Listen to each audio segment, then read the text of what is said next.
Hello, Roland. I really want to thank you for being here. Okay. For us, it is a really good opportunity to hear from you that for a long time have been you of the Royal Statistician Society have been working on this idea of accreditation of the profession of statistician. And for us, it's very important to know how it worked. What are the benefits of this kind of accreditation and the way you use it? We are starting now. Italy is very different from UK. We have a system that, as regard profession, is more regulated by law, but we want to move in a direction that is very similar to the direction that was the one starting from the Royal Statistician Society. This is the second workshop on this topic, and from now on we are starting a real program of accreditation. Can you say us what have been the path that have been taken by the Royal Statistician Society?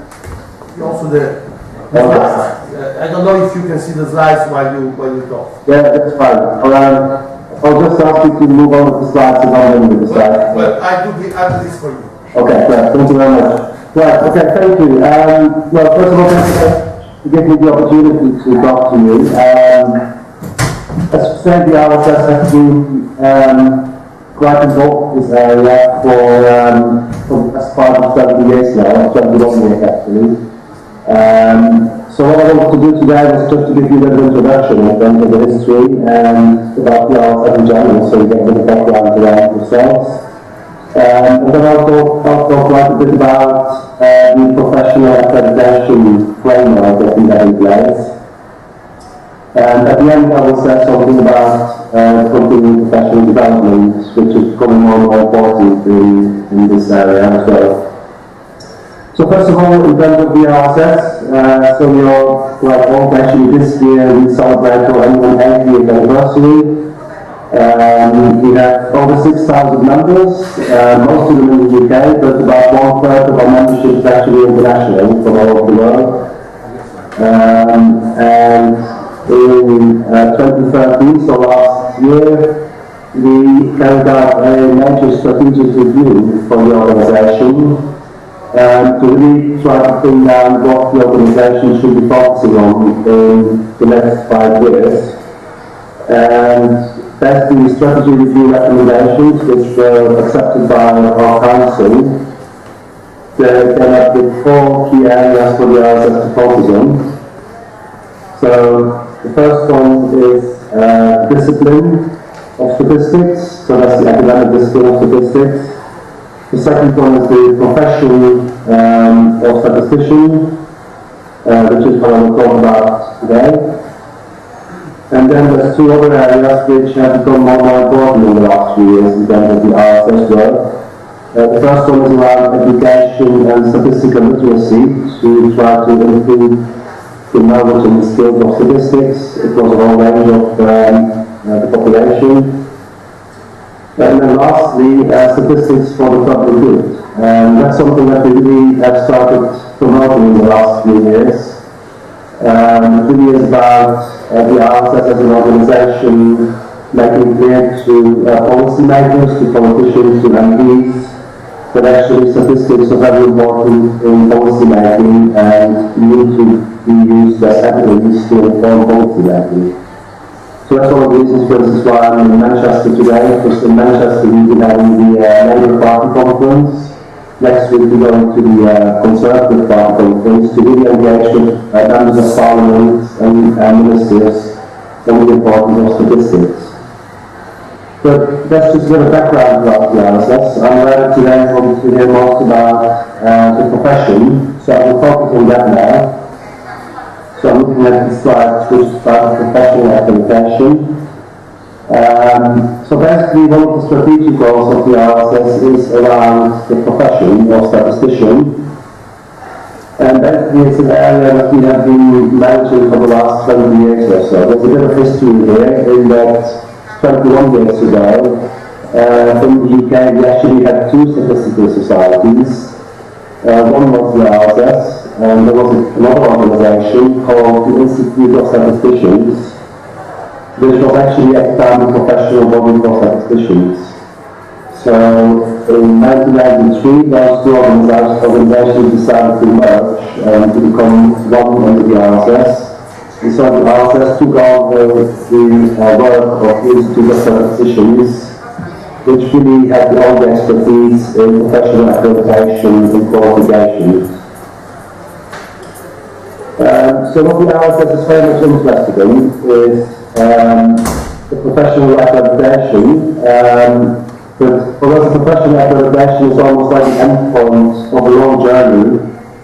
And we do lots of work in the RSS around making sure that we have the right inflow into the profession, if you want. So what we look at is the pipeline of statisticians. Actually, I think you're on one slide, so if you can go back to the previous slide. I think that's the one. Previous slide. Professional accreditation. Okay, this way. So it says there is the pipeline of statisticians. So you look at the whole journey for people when they start even in primary and secondary education. We also work with the Department of Education, for instance, to make sure that statistics have a proper place in the curriculum for school children, for instance. Because if you don't get it right up front, then you kind of lose the correct stream into the profession further down the pipeline, if you want. So that's something that we kind of look at in the whole, and so for us the professional accreditation is almost like the end step for the very specialised, highly skilled statisticians. So what we say is, in order to have that, we also need to make sure that the stream into the profession is correctly taken care of. The other thing that I would like to say at this point is that, as I said earlier, we do not quite localize physical literacy. And so it's not just about the kind of narrow definition of a professional statistician, it's also around the wider context of the population in general needs to be better at understanding the very basic statistical reasoning. So our argument is that actually in everyday life, people need to make decisions on everything to do with healthcare or to do with financial decisions. And quite a few of those decisions are actually statistical in nature, so we need to make sure that the population can, as the right skills, to actually be able to make those decisions. Now, focusing on the statistician on a very highly skilled end of that spectrum, of course, if you talk about what is a statistician, you need to make sure that you have a benchmark, and you need to have a definition of what a professional statistician is. So I'd like to go to the next slide now, which is titled Education Benchmarks.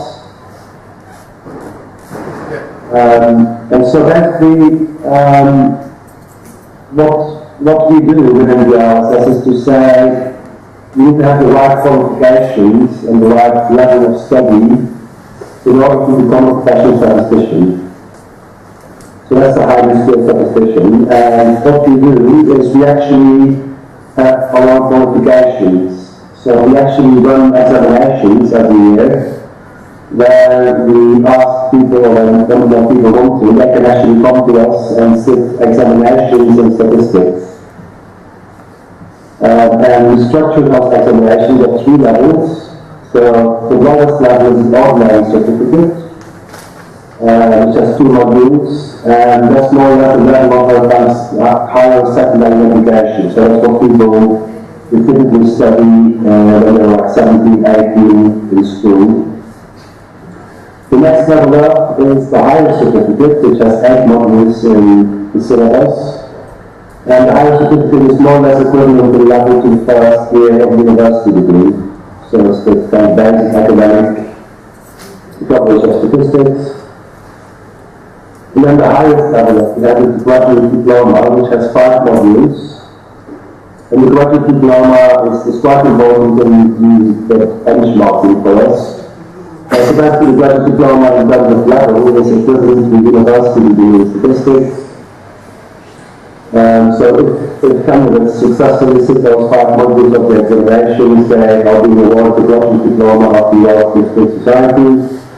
And that for us is the basic starting point to say you now have the right qualification in statistics in order to become accredited as a professional statistician.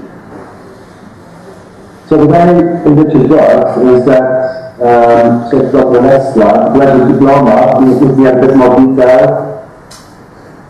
As 5 modules, so I'm not going to go through this, but basically the coverage of the syllabus of the 5 modules is there, so it gives a very good grounding in statistics.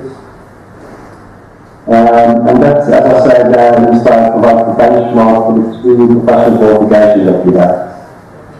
So the way we operate the system is that we don't have one accreditation, but we have 2 methods of accreditation. So if you go to the next slide, I'm explaining there about the 2 methods. So the next slide is called our professional qualifications. The first level is what we call the graduate statistician. So if you go to the more junior level of the accreditation that we run, the graduate statistician qualification or accreditation is basically a recognition of your educational achievement. So basically, the benchmark that we use there is that you need to have an education which is equivalent to the coverage of the graduate diploma of the RSF. So that can be achieved in 2 ways. On the one hand, you can just take the RSS examinations and be qualified in the graduate diploma of the RSS. So if you have that qualification, if you sit those examinations successfully, that automatically gives you the right to become accredited as graduate statistician. The other way you can become accredited is if you study a university course in statistics in the UK or abroad, and then the people who assess the applications will actually make an assessment on whether the coverage of your degree from the university is going to be equivalent to the depth and the coverage of the graduate diploma syllabus of the RSS. So again, the graduate diploma syllabus is going to be a benchmark for us to actually say some university courses are equivalent to what we consider to be a good qualification in statistics. So that's the first level, that's the junior level. Now, what then happens is that we actually have a second level, which is called chartered statistician. First, chartered statistician is the highest level of professional accreditation. So the CSAT accreditation actually has 2, or actually 3 requirements, if you want, to become chartered. So first of all, you need to have the same education equivalence. So that's very similar to the graduate level. So basically you need to satisfy the education criteria of having a graduate diploma or equivalent studies in statistics. Now, the second additional requirement for chartered statistician is that you need to demonstrate in your application that you have at least 5 years of professional experience in working as a statistician. So if you look at the application procedure that you have, and you have an online application process, the actual online application form asks for quite a lot of information about what you have been doing in the last 5 years in your professional life. So basically, what we are looking for is a number of criteria in terms of the depth and breadth of your professional work, in terms of being able to cover different areas of statistics, in terms of being able to communicate statistics, in order to help clients and customers in your organization. So basically there's a whole set of criteria that you use to assess your professional competence in your professional workplace. Now the third level is that you need to have demonstrable continuing professional development.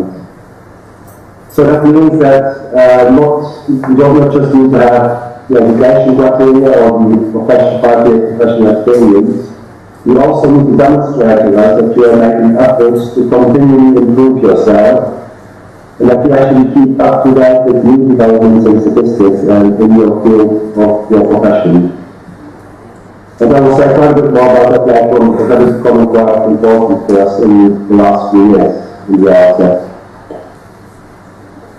Okay, so the next slide says a bit about kind of transition between those two levels, so the junior level of the graduate statistician, and then the more senior level of the chartered statistician. So what we do is we have a system in place whereby we actively work with people who are existing graduate statisticians to actually help them improve to become chartered after 5 years. So, for instance, what we do is we have a mentoring scheme where we would pair up an existing graduate statistician with an existing chartered statistician to make sure that that mentor, that chartered statistician, is looking after the career development of the graduate statistician, so that that person has a good chance of becoming chartered in 5 years' time. The other service that we provide is that after about 2 or 3 years, graduate statisticians can come to us and ask for an independent assessment of what they have been doing in their career in the last 2 or 3 years, so that we can actually say, you're actually doing really well and you're on your way from becoming chartered. And we will give some feedback, for instance, to say, maybe you need to spend a bit more time in your career in doing this, or doing this area of statistics. Or maybe we say, actually you're doing really well, and you should continue the way of working, and you'll be fine, and you'll be probably eligible for chartership in 5 years' time. So that's the service that we offer to the graduate statisticians to make this transition from graduate to chartered. Now, I want to say a bit about the next slide in terms of the requirements for chartered statistician, which is the highest level of chartership. So once you apply, so you have to go online and fill an online application process. The information on the online application will be assessed by a committee of people, committee of chartered existing chartered statisticians. So there's 8 people who will consider the information in the application, and they will make a judgment and whether you have actually met the criteria that we have set out to become chartered. Now, once they judge that you are meeting those criteria, they will actually let you know, of course, that we will send you a certificate that actually says that you are now chartered and you are listed on our website as being a chartered statistician. Now, in order to be chartered, you also need to do some other things. The first one is that we ask you first of all to comply with the RSS Code of Conduct, which is setting out the conduct that we actually expect of professional statisticians in relation to their job. And I can send you a link to the RSS Code of Conduct later. The University only just revised the Code of Conduct last year, so it's a refreshed Code of Conduct. But it will be quite similar to something that we probably used to, for instance, from the ISR and Ethics Code of Statisticians. Most organizations, working statisticians, will have some kind of code of conduct in place, but this one must be a specific one. Part of the code of conduct actually says that you have to comply with our CPD policy, and CPD stands for Continuing Professional Development. And I'll say a bit more about that in a bit. And finally, of course, to become chartered, you have to become a member of the University Society, but you also have to pay an additional fee, which is more than a standard membership fee. So we charge you about £40 extra per year to actually become chartered every year. Okay, I've just spoken about the things we expect from chartered statisticians, but actually I can also say a bit about the benefits of professional accreditation.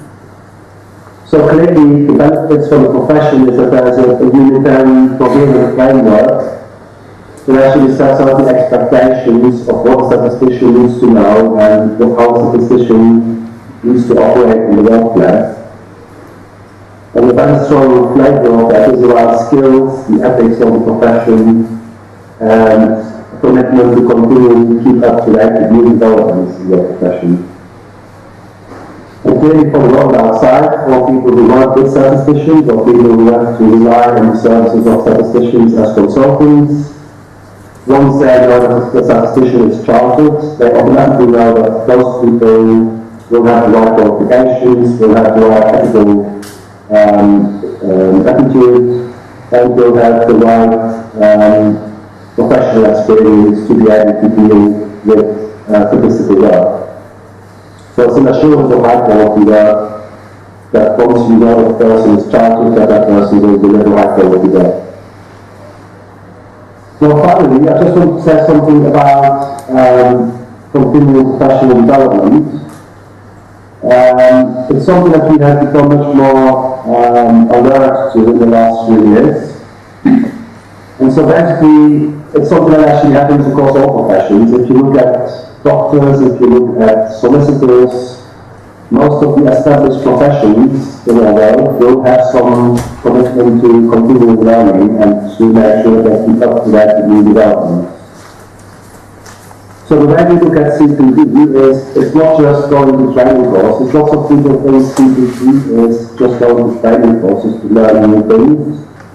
But that's certainly not the way that we look at it. Of course, training courses can be part of CPD, but CPD can also be just your professional activity. And actually, on the job learning, so you work on a certain project, you have to learn new things to be able to solve problems. It can also be self-directed learning, so it can be taking part in discussions or reading articles or books about the business to keep up to date. So the way we look at CPD is a very wide definition. It's certainly not just training courses. Now the way we look at CPD is also that we actually ask chartered statisticians to document their activities in CPD, but also that we ask them to be reflective about it. And what that means is that we actually ask CSTES chartered statisticians to sit down from time to time and think about how does this activity in terms of CPD support my career development, in terms of where do I want to go in the next 5 or 10 years. How is this CPD activity going to help me build my career and become a more successful statistician? Just talking about the reflective dimension, is that sometimes you have to actually sit down and reflect and think about how CPD will help your career in the medium to longer term. So finally, my final slide talks about how we implement this at the RSS. So basically, this is fairly new to us. It's only since this year that we have started making it a compulsory activity for chartered statisticians. So up until this year, once you apply for your chartered statistician and it's got approved by a committee, in principle you could stay chartered for the rest of your life. As long as you keep on paying the annual fee, that will be fine. So you could be chartered for 20 or 30 years without us actually checking on what we were doing as professional statisticians. So since this year, we have introduced the concept of revalidation.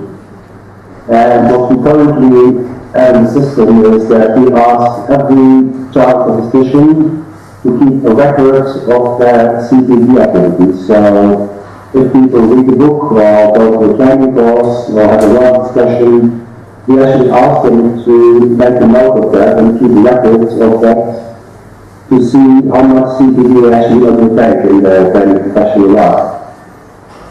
And what we then ask is that every 5 years we ask chartered statisticians to submit this information to us, to the RSS, and then we have a committee of people who can assess this information and will make a judgment about whether the CPD has been sufficient and is actually up to standard of what we would expect of our professional statisticians. So basically, we offer some support there, of course. We offer examples of how to create CPD profiles. We offer examples of how to keep records of your CPD activity. And we also, for instance, offer an online system where people can go online and just record the CPD activities online on our website as well. But that's just to say that actually we do keep on looking at developments of accreditation. So what we say is it's not just for life.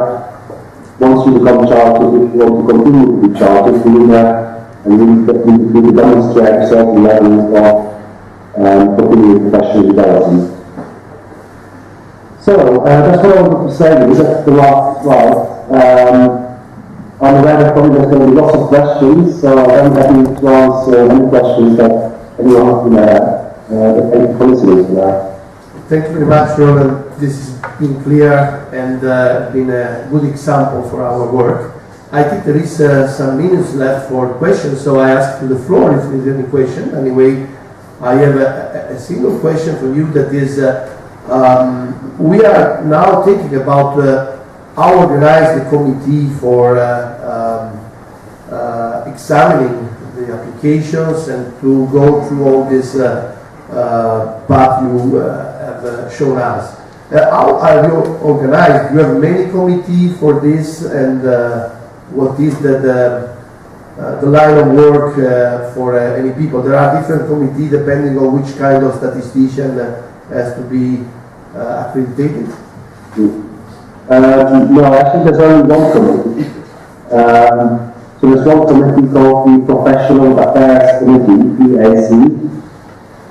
And that committee consists of 8 people, and those 8 people they all charge of themselves, so they have to just charge themselves. And they have been elected on a 5-year cycle, so we have people on the committee for 5 years and then the one committee.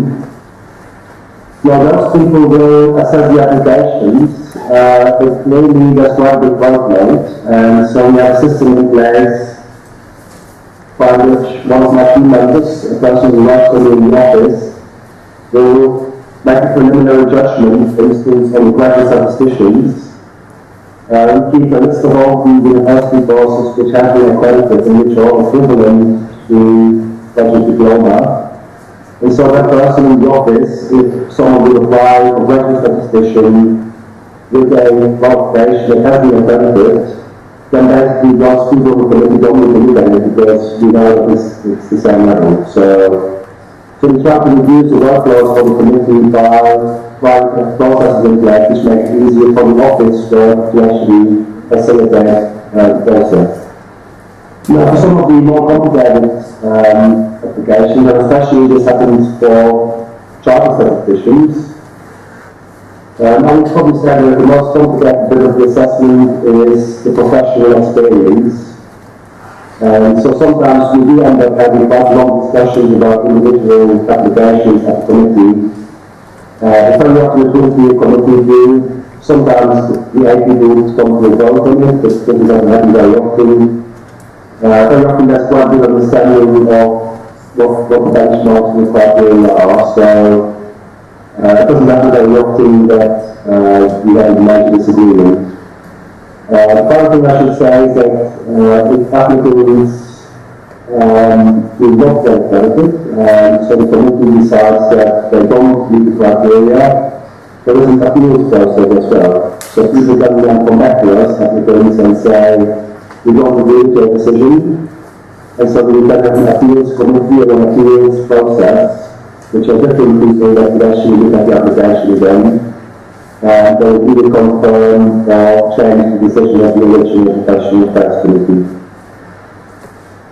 Okay, I take one other question from the floor, with at least two. Fabrice? But the question from here now.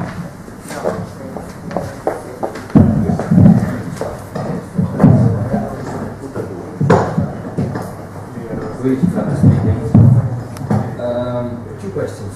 One is, which is the relationship between the Institute of Statisticians and the Royal Statistical Society in terms of professional accreditation? And the second one is, how many people are now in the register of the charter and the other one, which is called the graduate statistician? Okay, I didn't quite get the first part of the first question on that. Did you repeat the first question?